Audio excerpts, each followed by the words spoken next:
I want you to hit me as hard as you can. Hey everybody, it's Chris Bumray here again for JoBlo.com with another Good, the Bad, and the Badass. This week, we're taking a look at the controversial career of Joaquin Phoenix. Now, in early 2009, one of the most puzzling showbiz what the fucks happened when Joaquin Phoenix, who just a few years earlier had been nominated for an Oscar for James Mangold's Walk the Line, announced that he was quitting acting to become a rapper. This was confirmed when a humorless, bedraggled Phoenix gave a deadpan interview on David Letterman, confirming his decision, turning what should have been a publicity tour for James Gray's Two Lovers into a sideshow. Of course, it all turned out to be a goof next year at the Venice International Film Festival when the mockumentary I'm Still Here, directed by Phoenix's brother-in-law at the time, Casey Affleck, premiered, with Phoenix saying it had all been an Andy Kaufman-style beef. Calling from the cars on the windows when they're staring and peering in to get a peep at this crazy motherfucker, tearing up the screen and always paparazzi ducking. If ever a joke went badly, this was it, with many mocking his hubris for having thought he was important enough to mess with the public in such a way. It was a mind-boggling episode that nearly had dire consequences for his career, and indeed has had dire consequences both career-wise and personally for Casey Affleck, with him infamously settling 2 sexual harassment allegations that sprung up during filming. Now, at the time, Phoenix seemed primed to become a leading man. He had started acting as a child when he was billed as Leaf Phoenix in movies like Space Camp, and he was the younger brother of River Phoenix, who tragically passed away in 1993. Joaquin's breakthrough came when he was featured in Gus Van Sant's To Die For, opposite Nicole Kidman, kicking off a strong run in indie dramas, including Return to Paradise, Clay Pigeons, and The Yards, before his turn as the villainous Commodus in Gladiator earned him an Academy Award nomination as Best Supporting Actor. He really started to hit his stride in the early 2000s, coming close to becoming a traditional leading man in Ladder 49, before really breaking out when he played Johnny Cash in Walk the Line, where he also did his own singing. Made a good run, but I run too slow. They overtook me down in Juarez, Mexico. But after this came, well, rap. But truth be told, it really didn't take long for Phoenix to re-establish himself after this incident, blasting his way back into the good graces of critics with The Master from P.T. Anderson, which earned him another Oscar nod.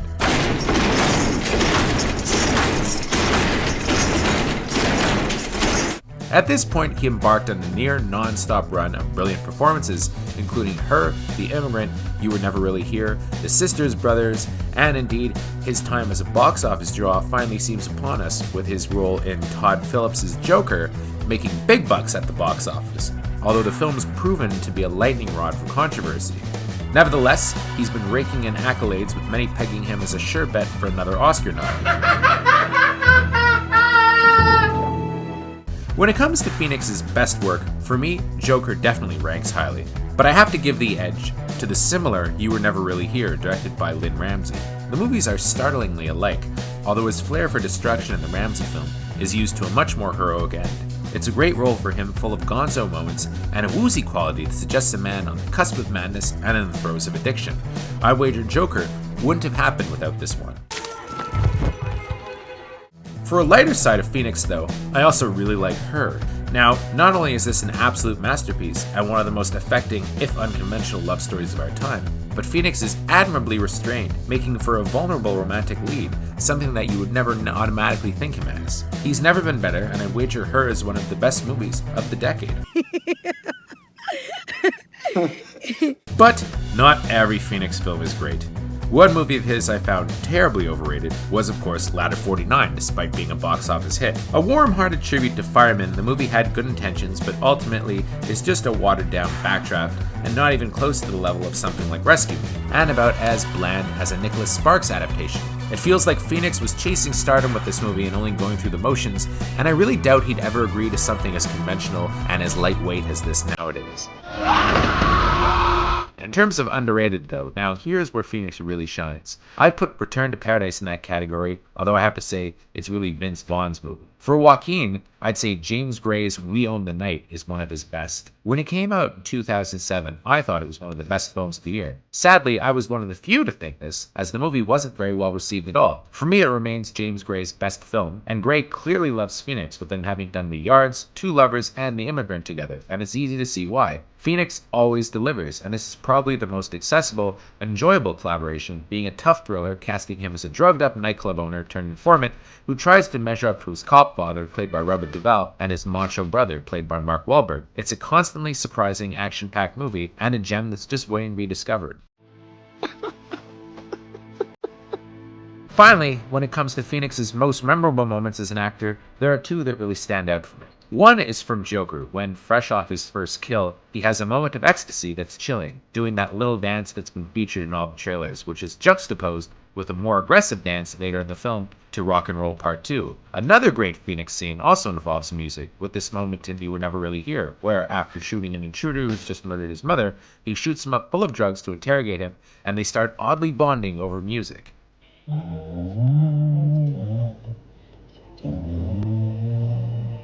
Now, a Joaquin Phoenix top 5 is tough to do, as some things just have to be excluded, like Gladiator, which to me is a Russell Crowe or Ridley Scott film, not a Joaquin Phoenix one, although of course he does play a role in its greatness. That in mind, my top 5 picks for best Joaquin Phoenix movies. At number 5, Joker.